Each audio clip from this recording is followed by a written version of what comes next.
Hello and welcome to UC Today. Today we have another UC Trend series and I'm joined by Doug Remington, GM and Head of EMEA at DTEN. Welcome to the show, Doug. How are you? I'm great. Thank you very much, David. How are you? I'm great, thank you. I'm looking forward to today's conversation.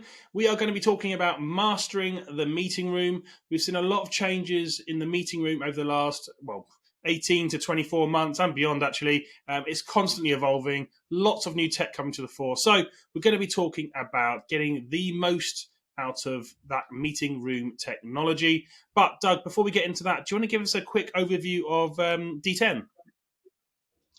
Yeah, so DTEN, we are a certified OEM hardware partner specializing in Zoom rooms and Microsoft Teams rooms.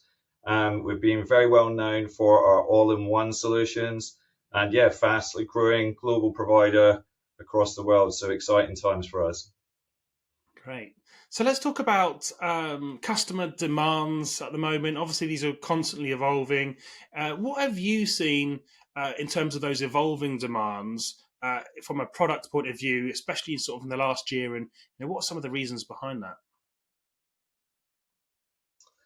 Yeah, I think the top level trends has really been, I guess, an evolution of this demand for the modern workspace and flexible workspace. So a couple of the key trends are people are really looking for flexibility and also to create inclusivity and equality in meeting spaces for people in the room, but also people outside of the room. On top of that, I think there's an increasing demand to make spaces more engaging, more creative, more collaborative, because people want to create a different experience that you get in a home environment and get people back to the office willingly. And then finally, I think with the economic environment and people refreshing and scaling up rooms, people want better value for money. They want to get more bang for their buck, but they also want simplicity in the way they deploy some of these solutions as well. So some of the things that feed through on that are, a lot of trends around camera and microphone technology, which is, again, coming back to the inclusivity and the equality piece. There's been a big drive in that in the market, and people are really, this continues to evolve. And I think the other piece, again, is around this increase in collaboration, whiteboarding, as well as just providing video to create more engaging and productive and creative meeting experiences. So those are the kind of things that we're really seeing driving the market, and I think that will definitely flow into the year ahead as well. Yeah, I mean, you mentioned quite a lot of stuff going on when it comes to meetings at the moment. But where are you seeing companies get sort of the most or the largest gains when it comes to either that ROI or that sort of efficiency gain when it comes to this meeting room setup?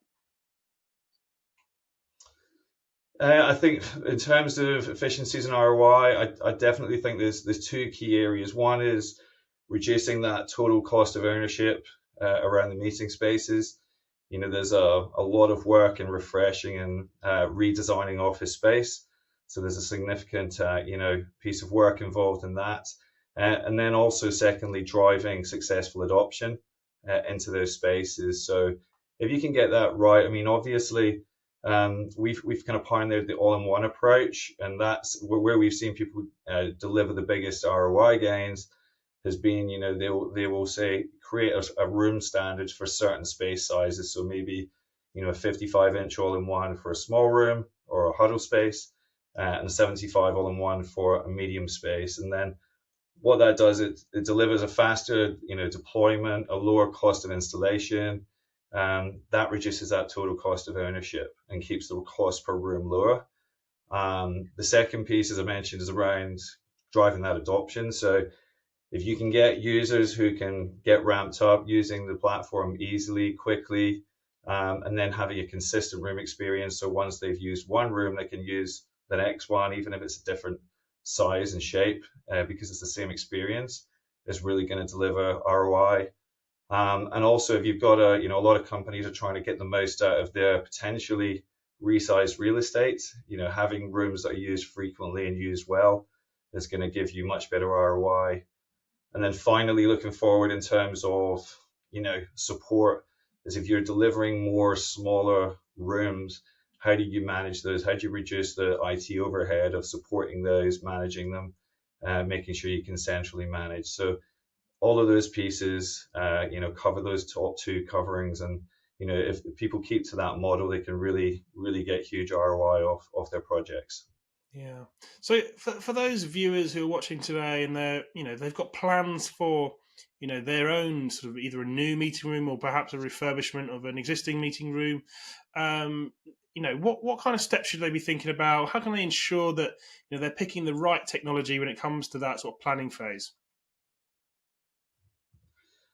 Okay, so the word that you said there that is key is planning. So plan effectively and properly. I think first of all, understand the kind of personas and the users that are going to be using those kind of spaces. I think that's the first key piece. And once you've got a good profile of what that is and the volumes and the number of spaces you require, is trying to put that into some kind of a room standards.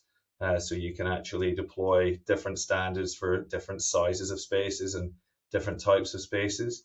I would make sure that you do POCs, and I would highly recommend you go for a kind of trusted integrator as well as a trusted vendor. So they're going to give you what you need, not over engineer the space, overcomplicate it, because some of the technology now is able to deliver a really strong experience without making it over complex.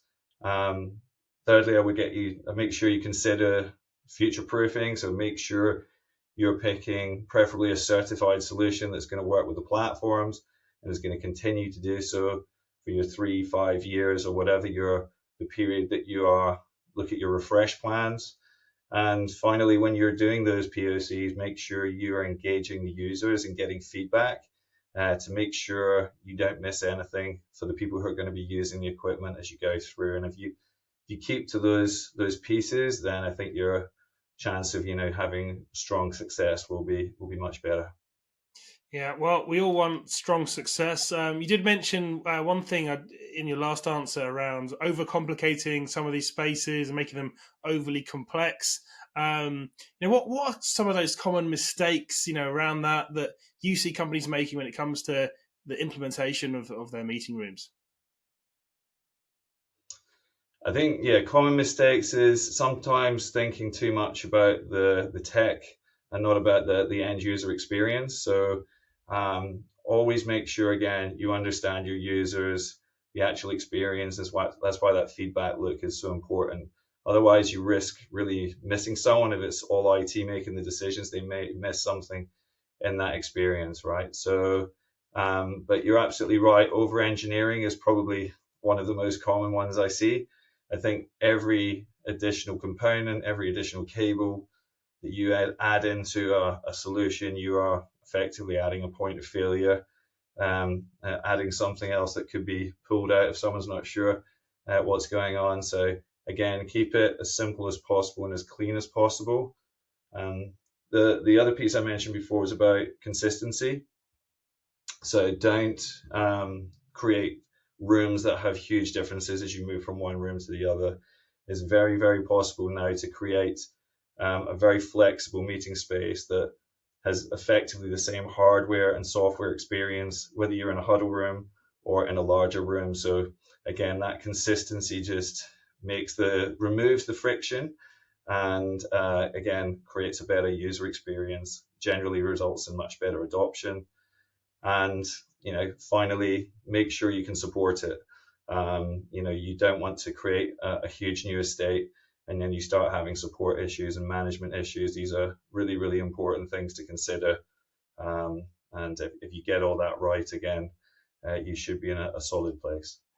Yeah, I just want to pick up on one thing you said there, and that is the importance of getting your users involved in that sort of feedback process and not having IT they're making all the decisions because obviously they may miss things.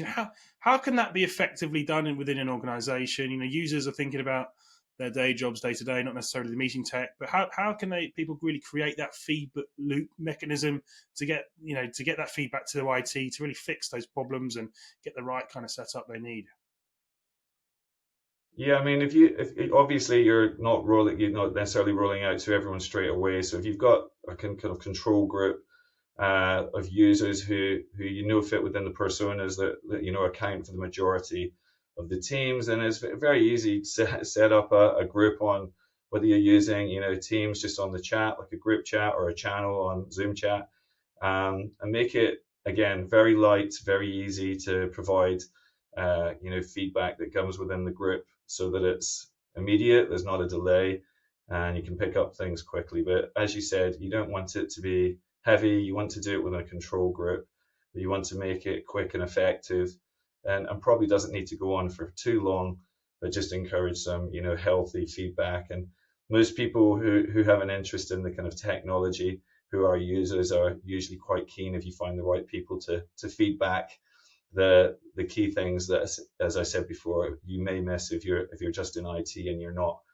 one of those end users. So, Doug, we're coming towards the end of the session today, but I do want to leave our viewers with a bit of a forward-looking statement, and maybe give a bit of insight into some of the things you're thinking about. What's your vision for the next 12 months when it comes to meeting rooms and meeting room technology? What do you think's down the road for us all? I think from our perspective, we're really focused on creating the optimal workspace and experience. So that's definitely the top of mind. There's no surprise, and it's probably the most overused word everywhere at the moment, which is AI.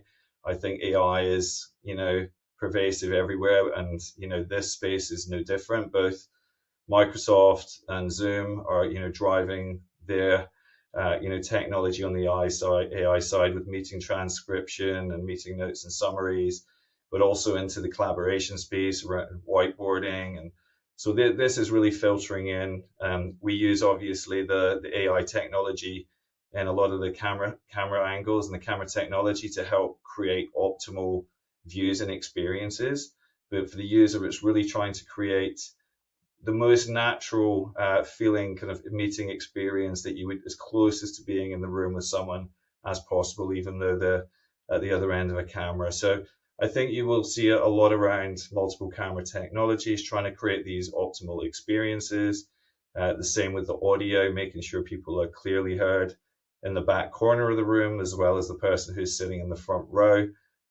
So I think you'll see a lot more of that. And I think you're going to see the functionality of the platforms like the Zooms and the Microsoft are continuing to accelerate, and that's why I think having certified partners, OEM partners for these platforms will become more and more important, because as those platforms evolve, it's so important that the hardware is integrated so it can keep delivering the optimal solutions for people who are running those meeting room experiences.